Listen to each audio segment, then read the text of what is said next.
இப்போ வந்து சாதிகளை ஒழிக்க முடியுமா, ஒழிக்க முடியாதா? இப்போ வந்து சாதி சான்றிதழ் வழங்குவதை நிறுத்திவிட்டால் சாதிகள் ஒழிந்துவிடும் அப்படின்ட்டு நம்ம நம்பிட்டுருக்கோம். சாதி சான்றிதழை ஒழித்து விட்டால் அந்த பழமையான சாதிகள் அனைத்தும் ஒழிந்துவிடும்.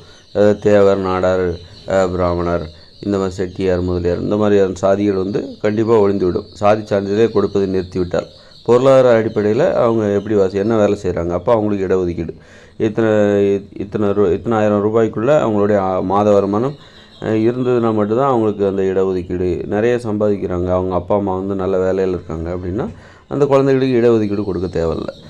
அப்போ அந்த மாதிரி ஒவ்வொருத்தரையும் போய் பார்த்து பண்ணும்போது நமக்கு நிறைய இடஒதுக்கீடு கொடுக்கணுங்கிற அவசியம் இல்லை. முதல்ல இடஒதுக்கீடு, படிப்பில் இடஒதுக்கீடு அது வந்து தேவையில்லை. எல்லாருக்குமே படிப்பை இலவசமாக கட்டணம் இல்லாமல் கொடுக்கும்போது படிப்பில் இடஒதுக்கீடுன்னு சொல்கிறது வந்து ரொம்பவும் மோசமான விஷயம். அது வந்து ஏன்னா படிப்பு அப்படிங்கிறது வந்து இலவச கட்டணம் இல்லாமல் கொடுக்கப்பட வேண்டும். அதில் போயிட்டு இடஒதுக்கீடுலாம் காட்டுறது வந்து பாரபட்சம் காட்டுறது வந்து ஒரு அப்பா அம்மா வந்து தன்னுடைய பிள்ளைகளுக்கு வந்து பாரபட்சத்தோடு அந்த பிள்ளைகளை கவனிக்கிறது தான். அந்த மாதிரி தான் அதை பொருள்படும்.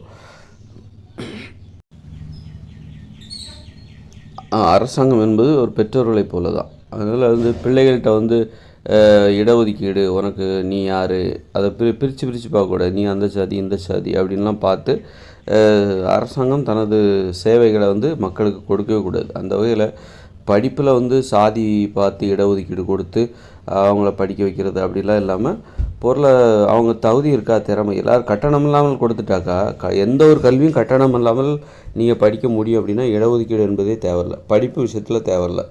அப்புறம் வந்து படிப்பு விஷயத்துலேயே நீ கட்டணம் இல்லாமல் படிக்கும்போது அவனுக்கு பணம் செலுத்த வேண்டிய அவசியமே இல்லை. அதே மாதிரி ஒரு படிப்பு அப்புறம் இங்கே பிறக்கிறவங்களுக்கு வந்து ஒரு குழந்தை பிறக்குதுன்னா அது வேலை செய்கிற வரைக்கும் அதுக்கு மாத ஊதியம் கொடுக்கணும். இப்படியான சலுகைகளை வழங்கும்போது வேலைவாய்ப்புலையும் இடஒதுக்கீடு கொடுக்கணுங்கிற அவசியம் இல்லை. ஏன்னா அரசாங்கமே அவங்கள பார்த்துக்குது. அவங்க பொருளாதார அடிப்படையில் எல்லா வகையிலையுமே ஒரு அரசாங்கம் ஒரு குழந்தைய வந்து இங்கே பிறக்கிற ஒவ்வொருத்தரையும் வந்து பிறப்பு முதல் படிக்கிற வரைக்கும் அவங்களுக்கு எல்லாத்தையும் கடைசி வரைக்கும் பார்த்துக்கும். அதுதான் ஒரு அரசாங்கத்தோட வேலை. அப்படி இருக்கும்போது இடஒதுக்கீடு அப்படிங்கிற ஒரு நடைமுறையே வந்து ரொம்ப அர்த்தமற்றது. அது வந்து தன்னைத்தானே ஒரு அரசாங்கம் அவமதித்து கொள்கிறது.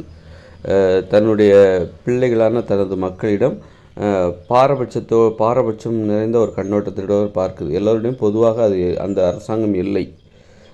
அதனால் அது தனி உடைமை நடைமுறை தான் இந்த இடஒதுக்கீட்டின் அடிப்படை அப்படிங்கிறது. பொது உடைமை நடைமுறைன்னா என்னென்னா கட்டணம் இல்லாமல் கல்வியை வழங்குவது. அப்புறம் வெறும் கல்வி தான் குழந்தைகளுக்கு தேவையா? கல்வி மட்டும் தேவை கிடையாது. நிறைய கல்வி கூடத்திற்கு வரும்போது உணவு தேவை. உணவுன்னா சும்மா ஒரு மத்தியான வேளையில் ஏதோ ஒரு உணவு போடுறது கிடையாது. நல்ல உணவு, ஊட்டச்சத்து மிகுந்த உணவு. காலை உணவும் கல்வி நிலையத்தில் தான் வழங்கணும். அப்புறம் வந்து இடையிடையே தேவைப்படுகிற உணவு, அப்புறம் வந்து மதிய உணவு, அப்புறம் மாலை நேரம், இப்படி முழு நேரமும் அவங்க வீட்டில் இருந்தால் ஒரு குழந்தையை பெற்றோர்களால் எப்படி கவனிக்கப்படுவார்களோ அதே மாதிரி தான் ஒரு குழந்தைய வந்து பெற்றோர்கள் பள்ளியை நம்பி அனுப்புகிறாங்க. அப்படிங்கும்போது பள்ளியில் வந்து அவங்களுக்கு தேவையான உணவு அனைத்தும் ஊட்டச்சத்து மிகுந்த உணவு எல்லாம் அவங்களுக்கு வழங்கப்பட வேண்டும். அப்போ தான் வந்து அவங்க கல்வி கற்பது வந்து அவங்க ஒரு எளிதாக இருக்கும். கல்வி நிலையத்துக்கு போகிறதும் அவங்களுக்கு வந்து விருப்பமான ஒன்றாக இருக்கும். இப்படி இந்த மாதிரியான ஒரு இருந்தாக்கா இடஒதுக்கீடு தேவையில்லை. இப்போ இடஒதுக்கீட்டை நியாயப்படுத்துகிற சாதிகளும் நமக்கு தேவையில்லை. அப்போ சாதிகளை ஒழிப்பதற்கு நமக்கு என்ன பண்ணலாம்? சாதி சான்றிதழை அந்த மறுத்து விட வேண்டும். சாதி சான்றிதழை வந்து நம்ம கொடுப்பதை நிறுத்திவிட வேண்டும். அது தேவையில்லாத ஒரு நடைமுறை. அந்த நடைமுறை நாம் பின்பற்ற வேண்டிய அவசியமே இல்லை.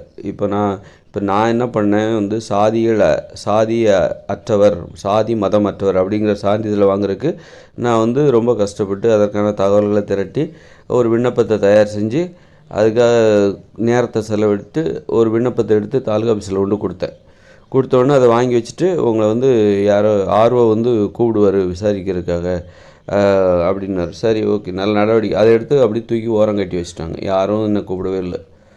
அப்போது நாம் ஒரு முயற்சி எடுக்கிறோம். அது நாம் வந்து என்னவா இருக்கணும், நாம் வந்து சாதியோடு இருக்கணுமா இருக்கக்கூடாதுன்ட்டு அந்த தாலுகா ஆஃபீஸில் இருக்கிறவங்க முடிவு பண்ணுறாங்க. அப்போ என்னுடைய தனிப்பட்ட விருப்பம், நான் எப்படி இருக்கணும்னு சொல்லிட்டு இந்த மாதிரி விண்ணப்பம் வந்திருக்கு. அவங்க கடமையை செஞ்சுட்டு போகலாம். இப்போ அது நான் வந்து இந்த பல வேலைகளில் ஒவ்வொருத்தரும் இப்படி பல வேலைகளில் பிஸியாக இருக்காங்க. அப்போ நம்ம சிரத்தை எடுத்து இந்த விஷயத்துக்கும் ஒரு நேரத்தை ஒதுக்கி அதையும் அந்த வேலையை நம்ம முடிச்சிடலாமேன்னு சொல்லிட்டு முயற்சி எடுத்தால், அவங்க இப்போ மேற்கொண்டு நம்ம அதை வேறு மாதிரி பண்ணணும், அதுக்கு ஒரு நேரத்தை ஒதுக்கணும். இப்படி இந்த அளவுக்கு ஒரு சாதி மதமற்றவர் என்கிற சான்றிதழ் பெறுவதற்கு அவ்வளோ கஷ்டப்பட வேண்டியிருக்கு. அதனால் வந்து அரசாங்கமே அதை எளிதாக நடைமுறை யாரெல்லாம் விருப்பப்படுறாங்களோ அவங்களுக்கெல்லாம் சாதி மதமற்றவர் என்கிற சான்றிதழை கொடுத்துடணும். அதே நேரத்தில் அவர் பொருளாதார அடிப்படையில் பின்தங்கி இருக்கிறார் அப்படின்னா அவருக்கு வந்து அதன் மூலம் பொருளாதார அடிப்படையில் இவர் பின்தங்கியவர் அப்படிங்கிற அடிப்படையில் சாதியை குறிப்பிடாமல் அவருக்கு இடஒதுக்கீடுகளை நடைமுறைப்படுத்த வேண்டும். தற்போதுள்ள நடைமுறைப்படி இடஒதுக்கீடு அப்படிங்கிற நடைமுறைப்படி தற்போதுள்ள ஒரு இந்த நாட்டு நிலவரப்படி அதற்கு ஒரு தீர்வு அப்படி கொடுக்கப்பட வேண்டும். பொதுவாக கட்டணம் இல்லாமல் கல்வியை வழங்க வேண்டும். அப்புறம் இன்னும் நிறைய சலுகைகளை வந்து ஒரு பிள்ளைகளை பெற்றோர்கள் பார்த்துக்கிற மாதிரி இந்த அரசாங்கம் மக்களை பார்க்க வேண்டும்.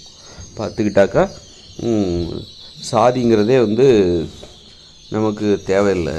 சாதி என்கிற அடையாளத்தோடு அவங்களுக்கு சேவைகள் வழங்க, ஒரு குழந்தைக்கு இங்கே பிறக்கிற மக்களுக்கு சேவைகள் வழங்குவதற்கு சாதி என்கிற அடையாளம் நமக்கு தேவையில்லை அப்படிங்கிறது தான் என்னுடைய கருத்து.